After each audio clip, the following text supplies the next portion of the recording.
Tjeena ja tervetuloa jakso numero 2. Viime jakso sai yllättävän paljon katselukertoja ja jengi dikkaili meiningistä, joten päätettiin, että jatketaan ihmeessä vlogin tekemistä eteenpäin.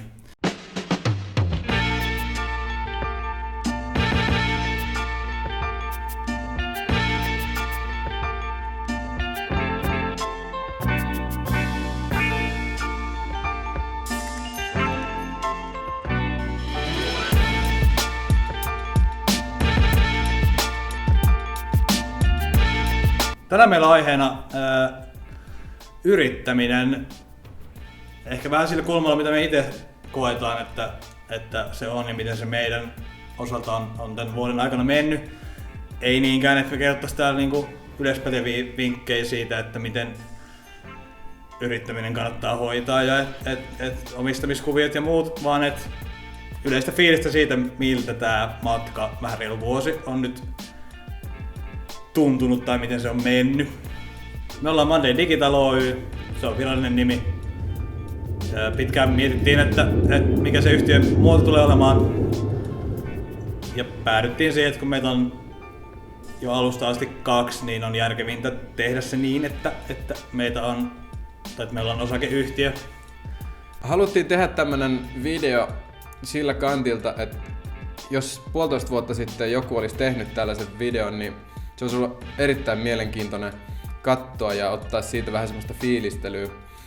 Ja tosiaan tää klippi, niin tää ei ole mikään tämmönen sääntökirja, vaan tää on enemmänkin tällainen, että mitkä meidän fiilikset tähän touhuun on.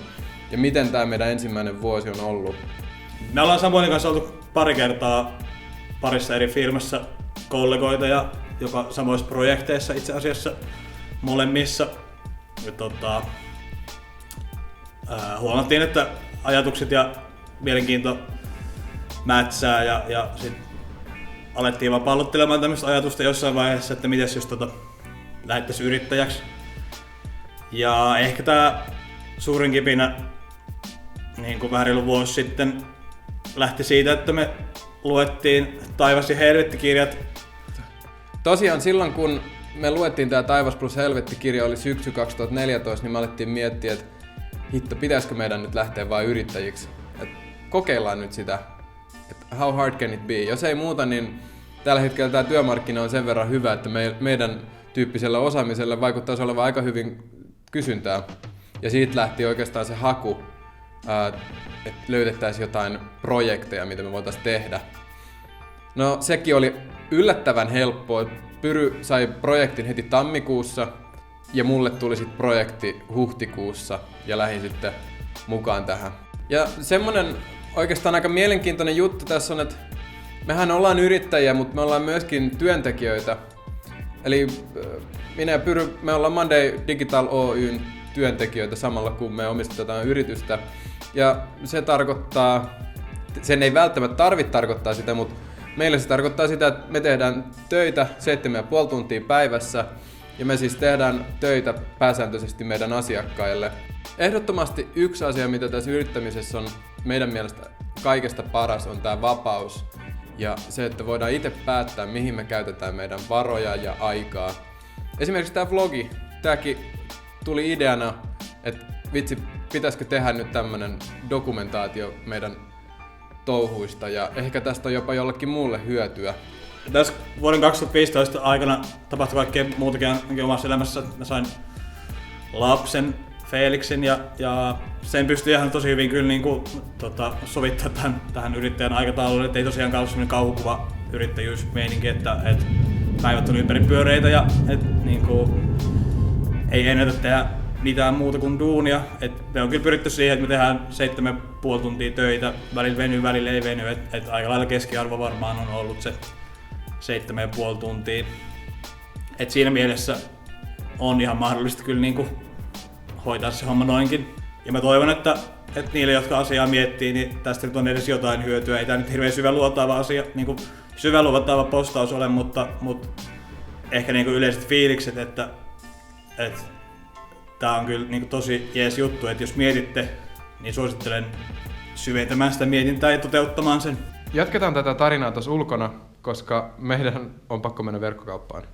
Se kuuluu yrittäjän arkeen. Noniin, nähdään pian. 2 minuutin kuluttua tulee Spora ja Pyry kertoo, mitä me tehdään sitten. Me mennään verkkokauppaan edelleen, niinku samalla tässä sanotaan, emme tiedä mitä muuta systeemiä ollaan tekemässä. Nyt tää mikrofoni näkyy kuvassa. Ups. No.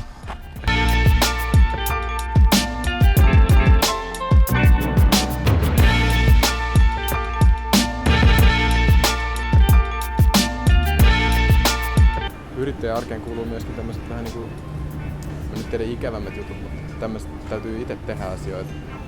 Käytiin siis täällä verkkokaupassa hakemaan lounareita ja samalla Pyry sai uudet kuulokkeet. Tosi ikävää kyllä. Niin, on tää vaan.